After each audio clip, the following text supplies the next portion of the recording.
Hello student, welcome back. उम्मीद करता हूं यहाँ पे सब लोग ठीक हो गए। आज अपन चैप्टर्स नंबर 4 इकोनॉमिक्स का क्या करेंगे, डिस्कस करेंगे। ऑलरेडी मैंने चैप्टर नंबर 3 तक, मतलब 3A एंड 3B तक मैंने ऑलरेडी रिविजन्स करवा लिया है। ऑलरेडी सभी चैप्टर्स का आपको डिटेल में वीडियो चाहिए तो ऑलरेडी प्लेलिस्ट में जाओ। किसकी राह देख रहे हो, जाके देखो। आप सभी के लिए बनाया है और लाइक करना है और शेयर करना है। अकेले अकेले नहीं पढ़ना है, माता रानी पाप देगी। तो आपको सभी के साथ फ्रेंड सर्कल क्या करना है, वीडियो को शेयर कर देना है और आगे बढ़ेंगे चैप्टर नंबर 4 रिवीजन के साथ। ऑलरेडी बोल दिया मैंने कि यहाँ पे आपको डिटेल में नहीं पढ़ा होगा। आपको यहाँ पे फ्रेश मतलब समरी फॉर्मेट में समझा दूंगा क्या क्या इंपॉर्टेंट है चैप्टर्स के अंदर, क्या फोकस करना है आपको। ठीक है, चलो चैप्टर नंबर 4 पे आता है सप्लाई एनालिसिस। अभी सप्लाई का मतलब क्या होता है, I hope you know very well.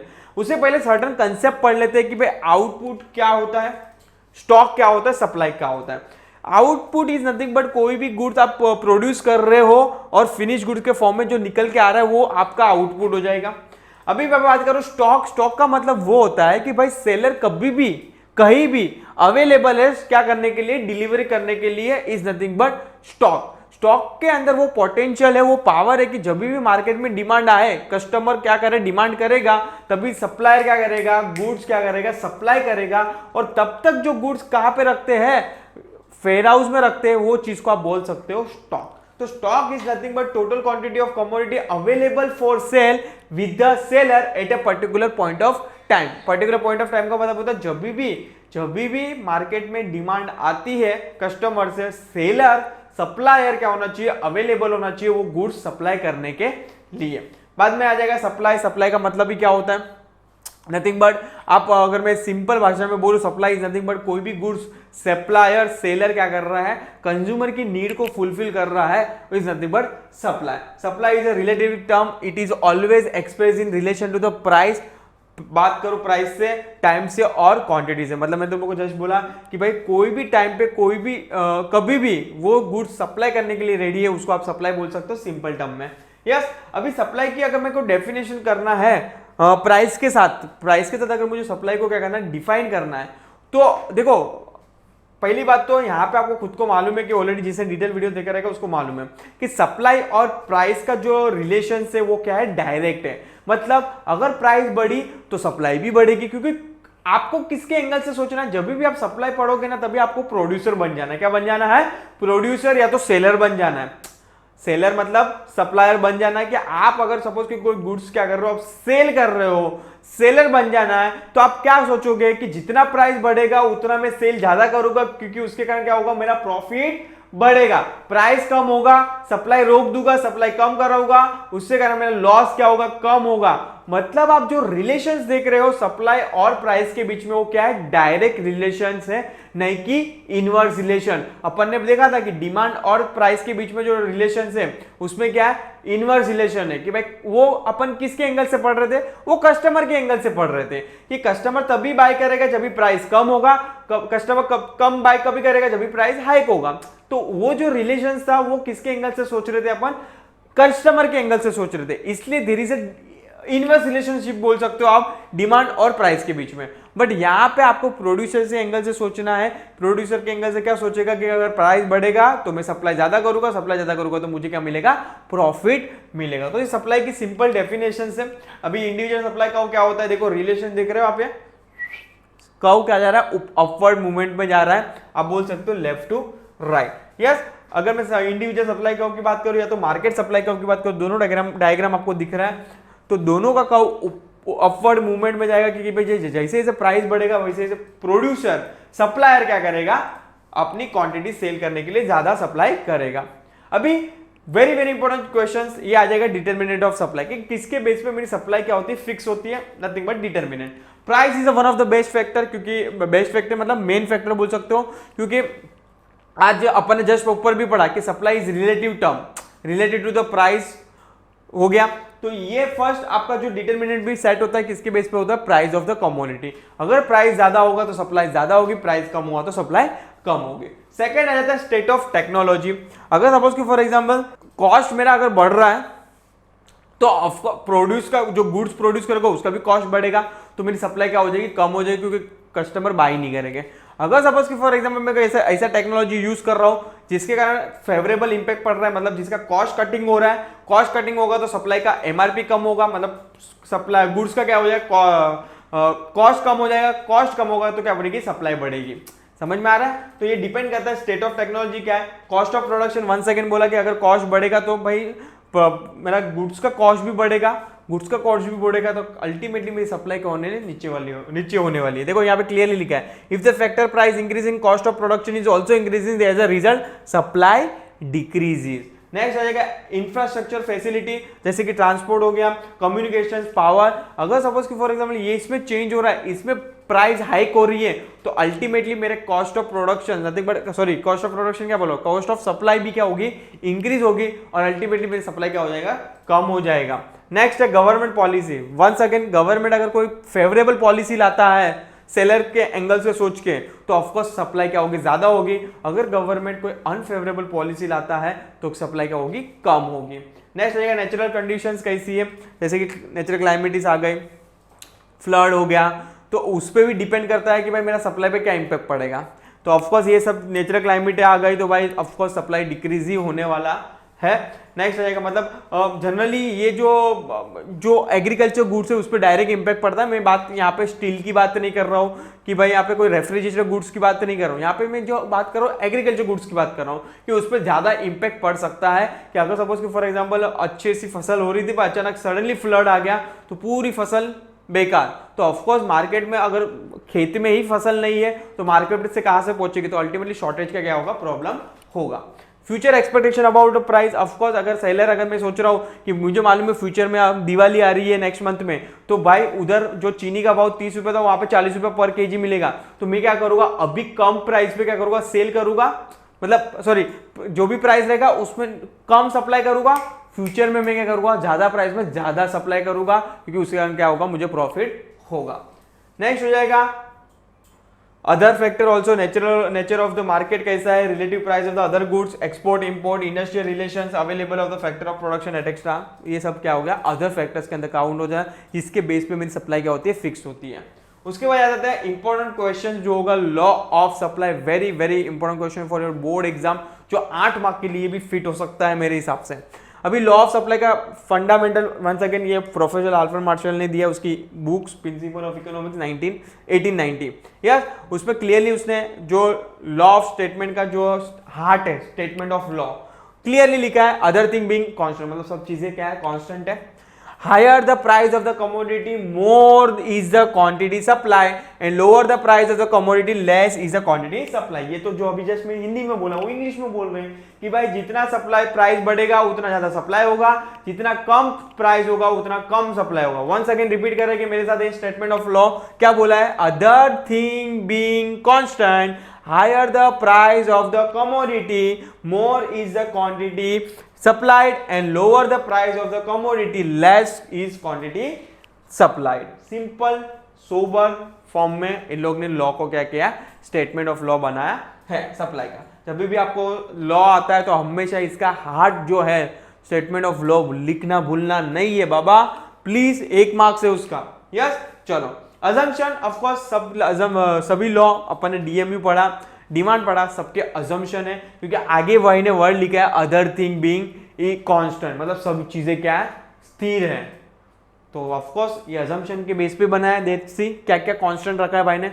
पहला ही है कांस्टेंट कॉस्ट ऑफ प्रोडक्शन। जरूरी थोड़ी है कि भाई अगर मैं अभी बात करूं लास्ट ईयर जो कॉस्ट सपोज कि मार्कर बनाने का खर्चा मुझे 10 रुपया आ रहा था, जूम करो एग्जांपल दे रहा हूं, तो जरूरी थोड़ी कि इस साल भी मुझे 10 रुपया है, या तो ज्यादा भी आ सकता है कम भी आ सकता है, कांस्टेंट कभी भी नहीं रह सकता। तो पहला है अजम्पशन। सेकंड है कांस्टेंट टेक्निक ऑफ प्रोडक्शन, ये भी कांस्टेंट थोड़ी होने वाली है। इसका जो टेक्निक है बनाने के लिए जरूरी नहीं कि एवरी ईयर सेम हो, चेंज भी हो सकता है, तो ये भी क्या है अजम्पशन। इसलिए बोला कि अज्यूम करो, but is practically not possible. No change in weather condition क्या बोले, no change in weather condition. अरे भाई आपने मॉनसून कभी भी चेंज होता है, लड़कियों की मूड की तरह मॉनसून अभी तो चेंज हो जाता है, कभी भी बारिश आ जाती है, कभी भी ठंड लगने लगती है, कभी भी गर्मी लगने लगती है। जस्ट चिल, लड़के लोग ज्यादा दिल पे मत लीजिए। यस तो यहाँ पे मैं बात कर रहा था कि भाई no change in weather condition मतलब एक अजम्पशन ही है ना, क्या लग रहा है आपको, अजम्पशन ही लग रहा है कि भाई यहाँ पे वेदर कंडीशन ऑफकोर्स चेंज होता है। यस, तो ये क्या हो जाएगा, आपका अजम्पशन हो जाएगा। No change in government policy, अरे भाई कुछ भी बोलने का कि गवर्नमेंट की पॉलिसी कभी चेंज ही नहीं होगी। अजम्पशन भाई आपका सप्लाई जो बना है ये सब अजम्पशन के बेस पे बना है, अभी बोलो इसलिए इसको अजम्पशन में लिखा है। नो चेंज इन ट्रांसपोर्ट करो, ऑफ कोर्स अगर आज सपोज कि फॉर एग्जांपल पहले डिलीवरी चार्जेस का 50 रुपया लगता था यहाँ से फॉर एग्जांपल अपने को बोरीवली पहुंचाने के लिए, बट आज सपोज कि फॉर एग्जांपल पहले 50 रुपया लगता था, जरूरी नहीं कि आज भी 50 रुपया लगेगा, आज 60 रुपया भी लग सकता है, 40 रुपया भी लग सकता है, depend on the transport facility. Next हो जाएगा price of the other goods remain constant, ये पॉसिबल ही नहीं है। ऐसा कैसे है कि भाई price of the other goods remain constant, suppose कि फॉर एग्जांपल आज अगर मैं मार्केट का बिजनेस कर रहा हूं तो बाकी सब अदर फैक्टर के अदर गुड्स के भाव क्या सेम ही हो गए, पॉसिबल नहीं है, कांस्टेंट नहीं हो सकता, ट्रू है ही नहीं, इसलिए अजम्पशन के अंदर डाला है। No future about expectation of the future price, अरे भाई हर 2 मिनट में, हर 2 मिनट की बात नहीं छोड़ो, चलो हर 2 दिन 4 दिन में प्राइस वेरिएशन आपको दिखता है स्टॉक मार्केट की तरह, किसके अंदर, गुड्स के अंदर। वो डिपेंड करता है कि आपके गुड्स कौन सी क्वांटिटी में आप बेच रहे हो, क्या आपका बिजनेस है, वो डिपेंड करता है nature of business, scope of work कि भाई वो डिपेंड करता है industry to industry also. Yes, so ये हो जाएगा अजम्पशंस। यहाँ पे आपको कर्व ड्रॉ किया है जहाँ पे क्लियरली एक्सप्लेन किया कि जैसे जैसे मेरा प्राइस बढ़ते जा रहा है, दिख रहा है यहाँ पे 10, 20, 30, 40, 50, वैसे वैसे मेरा सप्लाई भी देखो 100, 200, 300, 400, 500 ऐसे क्या हो रहा है, बढ़ते जा रहा है। आई होप तुम लोग को ये डायग्राम देख के समझ में आ रहा है मैं क्या बोलना चाहता हूँ। लेट्स सी, आपको ड्रॉ करके दिखाता हूँ। देखो यहाँ पे ये रहा, जैसे जैसे मेरा प्राइस बढ़ रहा है वैसे वैसे मेरा क्या हो रहा है, सप्लाई भी इंक्रीज हो रहा है, इसलिए स्लोप दे रहा हूं, थोड़ा रॉन्ग गया, ये रहा अपवर्ड मूवमेंट में दिख रहा है एसएस कर्व, ठीक है, मतलब लेफ्ट टू राइट। यस, चलो आगे बढ़े सर, आगे देखते क्या लिखा है। Exception, of course every law के अपन ने अजम्पशन के बाद सर्टेन एक्सेप्शन पढ़ा। एक्सेप्शन का मतलब होता है जो लॉ बोल रहा है, क्या बोल रहा है, प्राइस बढ़ेगा तो सप्लाई बढ़ेगी, प्राइस कम होगा तो सप्लाई कम होगी, ये एक्सेप्शन पे एप्लीकेबल नहीं होगा, इसका उल्टा होगा। मतलब अगर प्राइस बढ़ी तो सप्लाई कम, अगर प्राइस कम हुई तो सप्लाई ज्यादा, उल्टा। Yes, is nothing but exception to the law of supply, मतलब जो लॉ ऑफ सप्लाई बोल रहा है उसका उल्टा is nothing but exception to the law of supply. पहला है बोलता है सप्लाई ऑफ लेबर। सर अभी इसको कैसे एक्सप्लेन करो जरा। देखो आज कोई भी लेबर हो, वर्कर हो, वो ही चाहेगा कि जितना मैं ज्यादा काम करूं उतना ज्यादा मुझे क्या मिले, पगार मिले। सपोज कि फॉर एग्जांपल एक एग्जांपल ले रहा हूं, छोटा सा एग्जांपल जो इधर भी लिया है वो सेम काइंड ऑफ एग्जांपल है। सपोज कि फॉर एग्जांपल एक वर्कर है जो दिन का 5 घंटा काम करता है, उसको मिल रहा है 5 घंटे का 10 रुपया पकड़ लो, आज थोड़ा फिगर ले 5 घंटा काम कर रहा है, 50, 10, 100 रुपया पकड़ो, चलो 100 रुपए के हिसाब से उसको 500 रुपया मिलता है। पर अगर सपोज कि फॉर एग्जांपल कंपनी ने उसको बोला कि अगर तू और एक ज्यादा घंटा काम करेगा तो हम लोग ज्यादा देखो क्या करेंगे, 100 रुपया और देंगे, ठीक है। तो उससे भाई ने 6 घंटा काम किया, 600 रुपया लेके गया। बाद में क्या बोला कि अगर तू और ज्यादा काम करेगा ना, मतलब उसका सपोज कि फॉर एग्जांपल इंक्रीमेंट हो गया, 1 साल के बाद उसका इंक्रीमेंट हो गया, उससे सपोज कि 6 घंटे के उसका इंक्रीमेंट पर आवर बेस पे होगा, कि जहां पे उसको 100 रुपया मिल रहा था पर आवर, वहां पे उसका 200 रुपया हो गया, क्या हो गया, 200 रुपया हो गया पर आवर। तो अभी वो क्या करेगा, पहले वो क्या सोचता था कि मैं 6 घंटा काम कर रहा था, अभी जाकर 600 रुपया मिलता था मुझे, अभी मैं 3 घंटा काम करूंगा तो मुझे कितना मिलेगा, 600 रुपया मिल जाएगा, तो मैं क्यों 2 घंटा और काम करूं। समझ में आ रहा है कि नहीं। भले उसको प्राइस हाइक हुई, 100 से 200 रुपया हुआ उसका, बट उसका जो आर्ली वर्क है, जो करने वाला है वो काम, जहां पे पहले 5 घंटा कर रहा था वो डायरेक्ट कितना घंटा हो गया, 3 घंटा हो गया। मतलब उसका जो आर्ली वर्क से वो क्या हो जाएगा, कम हो जाएगा। मतलब कोई भी लेबर हो आज एक आलसीपना बोल सकते हो, लेजीनेस फील करने लगता है, कि जहां पे उसको लग रहा है कि भाई जहां पे पहले मैं 6 घंटा काम करता तो 600 रुपया मिला था, अभी मेरे को 3 घंटे काम कर रहा हूँ 600 रुपया मिला, तो मैं एडिशनल वर्क क्यों करूँ, मैं सेटिस्फाई हूँ। समझ ना। तो जो आपका काउ देखोगे ना, बैकवर्ड थ्रू चला जाएगा। देखो पहले यहाँ पे एक एग्जांपल दिया, सेट किया इन लोग ने 10, 20, 30, 40, 50, यहाँ पे इन लोगों ने क्लियरली एक्सप्लेन किया कि प्राइस अगर इतना है तो ये है, ठीक है। मैं बात कर रहा था ये वाला काउ की, जहां पे उसको पहले 1 घंटे का 100 रुपया मिला था, वो 5 घंटा काम करता था, 500 रुपया कमा के चला जाता था। बाद में उसका 200 किया, 7 घंटा काम किया, बढ़ा, ऑफकोर्स प्राइस भी बढ़ा, आज भी बढ़े उसके 1400 कमाए। बाद में उसका पर आवर देखो 300 कर दिया, तो भाई ने क्या कर दिया 7 से 6 पे चला गया। मतलब पहले 7 घंटा काम करता था, अभी 6 घंटा ही काम कर रहा है। 1800 रुपए टोटल आउटपुट देखो, तो भी अब पैसा कितना ज्यादा कमा रहा है, 1800 रुपया कमा रहा है। मतलब एक लेजीनेस आप देख रहे हो यहाँ पे, जहां पे कव ऊपर जा रहा था सडनली बैकवर्ड चला गया। इवन दो प्राइस हाइक हुआ, पर उसका जो सप्लाई करने का टाइम है वो क्या हो जाएगा, कम हो गया। वरना अपन ने लॉ ऑफ सप्लाई में क्लियरली पढ़ा था कि भाई जितना प्राइस बढ़ेगा उतना वो सप्लाई करेगा सर्विस, पर यहाँ पे क्या कर रहा है, प्राइस बढ़ रहा है पर उतना सप्लाई सर्विस कर रहा नहीं है। यस, तो एक हो जाएगा exception to the law of demand. Second बोलता है एग्रीकल्चर गुड्स। ऑफ कोर्स ये डिपेंड करता है सीजन बेस पे, कि जहां पे अपन देखते हैं कि भाई कोई गुड्स सीजन पे उसका प्राइस है, बट नॉन सीजन की अगर मैं बात करूं, इवन दो सप्लाई उसकी ज्यादा है, डिमांड उसकी ज्यादा है, तो भी उसकी प्राइस कोई भी हो उसकी सप्लाई इतना इंपैक्ट नहीं करती है। देखो जैसे कि फॉर एग्जांपल सर नहीं समझ में, आप थोड़ा एक्सप्लेन करो। देखो क्या लिखा, तो law of supply does not apply to the agriculture goods as they are produce in a specific season and their production depend on the weather condition. Due to the unfavorable change in the weather, if the agriculture production is low, the supply cannot be increased even at a higher price. Suppose कि for example यहाँ पे इन लोग ने बहुत simple example form में लिखा कि पहले तो एग्रीकल्चर गुड्स पे एप्लीकेबल इसलिए नहीं बोला लॉ ऑफ सप्लाई, क्योंकि वो डिपेंड करता है वेदर पे। अगर सपोज कि फॉर एग्जाम्पल वेदर खराब रहा, वेदर क्या रहा, खराब रहा, भले आप पहले सपोज कि फॉर एग्जाम्पल 1 kg वीट का 40 रुपया था, ठीक है। अगर फॉर एग्जाम्पल गेहूं वीट कंडीशन जो जी वेदर कंडीशन अच्छी नहीं रही, फसल इतनी अच्छी नहीं हुई, तो जहां पे इवन तो आप 100 रुपया भी देने के लिए रेडी है ना कस्टमर, पर आप लाओगे कहां से वीट? अगर सपोज कि फॉर एग्जांपल इतनी फसल हुई नहीं, तो आप वीट कहां से लाओगे? कस्टमर के वांट को कैसे सेटिस्फाई करोगे, इवन तो वो हाई प्राइस दे रहा है तो भी? वरना अपन ने क्या क्या पढ़ा था कि अगर सपोज कि फॉर एग्जांपल प्राइस बढ़ेगा, देखो 40 से 100 रुपया हो रहा है पर केजी, प्राइस देखो 60 रुपए का जंप है, ऑलमोस्ट डबल से भी ज्यादा, तो भी प्रोड्यूसर ज्यादा सप्लाई नहीं कर पाएगा। क्योंकि फसल इतनी हुई नहीं है मार्केट में कि भाई स्टॉक है ही नहीं इतना कि सप्लाई क्या कर रहे हैं अपन पूरा कर सके।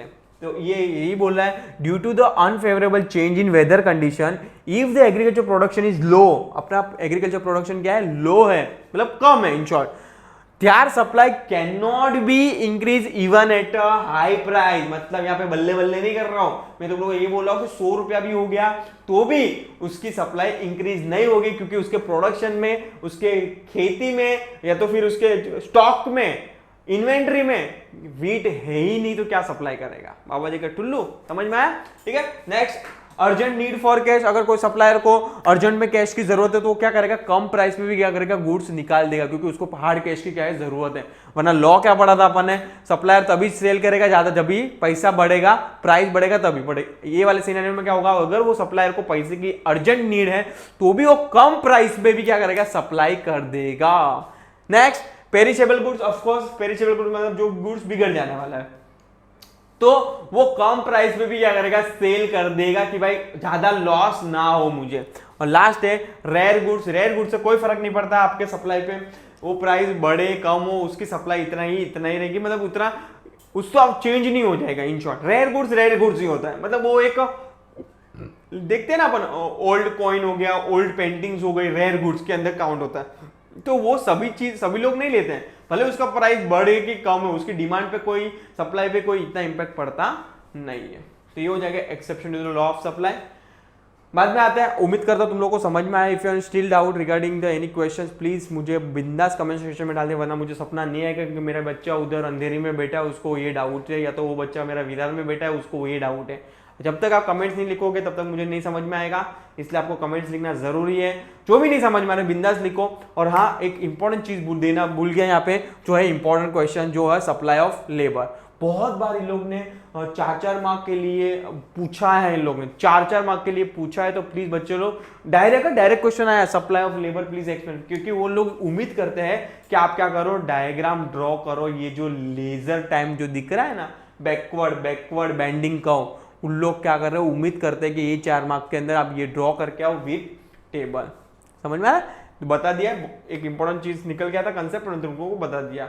ठीक है, चलो आ जाते हैं नेक्स्ट कंसेप्ट पे, variation of supply and change in supply. ये already variation in demand and change in demand पढ़ा था, वैसा ही टाइप का है, कुछ चेंज नहीं है इसमें।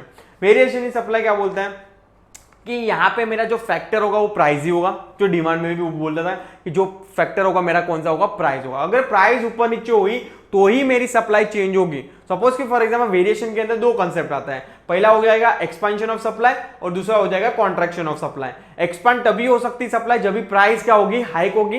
ये तो जनरल लॉ बोलता है किसका, सप्लाई का, कि प्राइस बढ़ेगी तो ही सप्लाई बढ़ेगी, is nothing but expansion of supply. अगर कॉन्ट्रैक्शन ऑफ सप्लाई मतलब कम कभी होगी, जब भी प्राइस कम होगा तो हो जाएगा contraction of supply. Once again समझा तो क्या बोलता है, वेरिएशन इन सप्लाई किस पे फोकस करता है, खाली ओनली प्राइस पे फोकस करता है कि अगर मेरा प्राइस ऊपर नीचे हुआ तो ही मैं वेरिएशन ऑफ सप्लाई कहलाऊंगा, अदरवाइज नहीं कहलाऊंगा। ठीक है, पहला ये हो गया, मतलब other factor remain constant, price ही ऊपर नीचे होगी, ये वेरिएशन ऑफ सप्लाई बोलता है। अभी उसके अंदर दो कॉन्सेप्ट आ जाता है, expansion of supply and contraction of supply. Expansion of supply तभी कहलाएगी जब भी प्राइस क्या होगी, बढ़ेगी और मेरी सप्लाई बढ़ेगी, तो एक्सपेंशन ऑफ सप्लाई में बोलूंगा। अगर मेरी प्राइस कम हुई, सप्लाई कम करूंगा, is nothing but contraction of supply. जो हिंदी में बोलो बच्चे लोग, मेरे प्यारे भोले बच्चे लोग, वही इंग्लिश में यहाँ पे लिखा है, तो प्लीज पढ़ लेना। नेक्स्ट आ जाएगा अपना चेंज इन सप्लाई के अंदर। उसके अंदर अभी चेंज इन सप्लाई क्या बोलता है कि यहाँ पे प्राइस कांस्टेंट रहेगी, अदर फैक्टर रिमेन चेंज। क्या बोलता है सप्लाई, चेंज इन सप्लाई, जो डिमांड में भी बोलता था कि अदर फैक्टर मेरे क्या हो गए, चेंज हो गए, बट मेरा प्राइस क्या हो जाएगा, सॉरी यस मैं कंफ्यूज हो गया था। यहां पे क्या बोलो, चेंज इन सप्लाई में क्या होगा कि आपके अदर फैक्टर क्या होंगे, कांस्टेंट हो जाएंगे। अदर फैक्टर क्या हो जाएंगे, चेंज हो जाएगा, प्राइस रिमेन कांस्टेंट हो जाएगा, तो मेरा क्या कहलाएगा, चेंज इन सप्लाई कहलाएगा।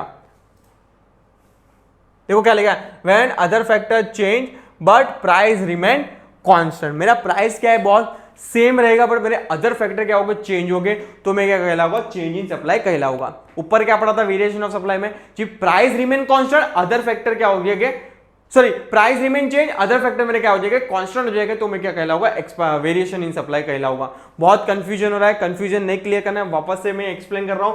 पहले तो मैं एक्सप्लेन करता हूं वेरिएशन इन सप्लाई क्या होता है, चेंज इन सप्लाई का। वेरिएशन इन सप्लाई में अपन ने क्या पढ़ा था कि मेरा प्राइस एक ही फैक्टर है जो होगा चेंज, अदर फैक्टर कांस्टेंट रहेगा। चेंज इन सप्लाई में क्या बोला, चेंज इन अदर फैक्टर क्या हो गए, मेरे चेंज हो गए, price remain constant, is nothing but change in supply. अभी मैं बात करता हूं वेरिएशंस के अंदर, वन सेकंड बात करूं, उसमें दो चीजें हैं, expansion and contraction. Expansion of supply तभी होगी जब भी मेरी प्राइस बढ़ेगी तो ही एक्सपांड होगी, जब भी प्राइस कम होगी तभी कॉन्ट्रैक्शन होगी। अभी बात करता हूं चेंज इन सप्लाई में, जब भी मेरे अदर फैक्टर ऊपर नीचे हो रहे हैं, मतलब फेवरेबल अनफेवरेबल बोल सकते हो, बट प्राइस क्या है मेरा कांस्टेंट है, yes is nothing but change in supply. तो अगर सपोज इसके अंदर मैं बात करूं, दो पॉइंट्स आते हैं, increasing in supply and decreasing in supply. Increasing supply तभी होगा जब भी मेरे other factor, for example other factor कौन से होंगे प्राइस के अलावा, income, government policy, infrastructure, technology, income, मतलब गवर्नमेंट पॉलिसी बोल दिया दोनों, इनकम हो गया, गवर्नमेंट पॉलिसी हो गया, इंफ्रास्ट्रक्चर हो गया। तो अगर सपोज कि ये सब फैक्टर्स मेरे, ये फैक्टर्स अभी फेवरेबल हो गए, ये सब अगर फेवरेबल हुआ तो मेरा सप्लाई क्या होगा, इंक्रीज होगा, is nothing but increasing supply. Suppose कि ये सब फैक्टर मेरे, जैसे कि मैं बात किया अभी, इनकम हो गई, इंफ्रास्ट्रक्चर हो गया, टेक्नोलॉजीज हो गया, अगर ये सब चीजें मेरे अनफेवरेबल में जाता है, अनफेवरेबल में जाता है तो मेरा सप्लाई क्या हो जाएगा, डिक्रीज हो जाएगा, is nothing but decreasing in supply. Yes, decreasing in supply refers to fall in supply of the given commodity due to the unfavorable change in other factors such as the price of the input, increasing in tax rate हो गया, technologies हो गया, तो is nothing but other factor. तो ये हो जाएगा आपका चेंज इन सप्लाई। यस, के अंदर दो चीजें पढ़े अपन ने, इंक्रीजिंग और डिक्रीजिंग। कुछ भी डाउट हो, अभी भी कंफ्यूज हो, तो डिटेल वीडियोस दिया है मैंने, आई डोंट थिंक सो इसके अलावा कुछ होना चाहिए डाउट्स, क्लियर है। ऑब्जेक्टिव्स के लिए ध्यान रखना और डिफरेंट बिटवीन के लिए ध्यान रखना। यस, चलो आगे आ जाते हैं, जो यहाँ पे आपको एक्सप्लेन किया है कॉस्ट के बारे में और रेवेन्यू के बारे में। तीन कंसेप्ट यहाँ पे एक्सप्लेन किया है, एक टोटल कॉस्ट क्या होता है, एवरेज कॉस्ट क्या होता है और मार्जिनल कॉस्ट क्या होता है। रेवेन्यू के अंदर भी तीन कंसेप्ट इन लोगों ने एक्सप्लेन किया है, टोटल रेवेन्यू क्या होता है, एवरेज रेवेन्यू क्या होता है और मार्जिनल रेवेन्यू क्या होता है। पहले देखते हैं टोटल कॉस्ट की बात करूं, टोटल कॉस्ट नथिंग बट मेरा फिक्स कॉस्ट और वेरिएबल कॉस्ट। फिक्स कॉस्ट मतलब वो खर्चा जो मेरे को होने वाला ही है, कुछ भी हो जाए वो फिक्स्ड ही रहने वाला है, नथिंग बट फिक्स कॉस्ट। अभी वो कौन सा खर्चा हो सकता है, फॉर एग्जाम्पल दे तो समझ में आ जाएगा, रेंट। अगर सपोज कि मैं यहाँ पे प्रोडक्शन बना रहा हूँ, rent is my fix cost, उसमें अगर मेरे को 50 यूनिट बनाऊँ, 100 यूनिट बनाऊँ, 500 यूनिट बनाओ कि नहीं भी बनाओ, मेरे को रेंट लगने वाला है, मतलब this is my the fix cost. अभी वेरिएबल कॉस्ट क्या होता है? वेरिएबल कॉस्ट मतलब जितना यूनिट बनाओगे उस पर जितना खर्चा लग रहा है, मतलब रॉ मटेरियल इनडायरेक्टली मैं बोलने जाऊँ is nothing but variable cost. ठीक है, अगर मैं दोनों को मर्ज करूं तो इसमें टोटल कॉस्ट मिल जाएगा।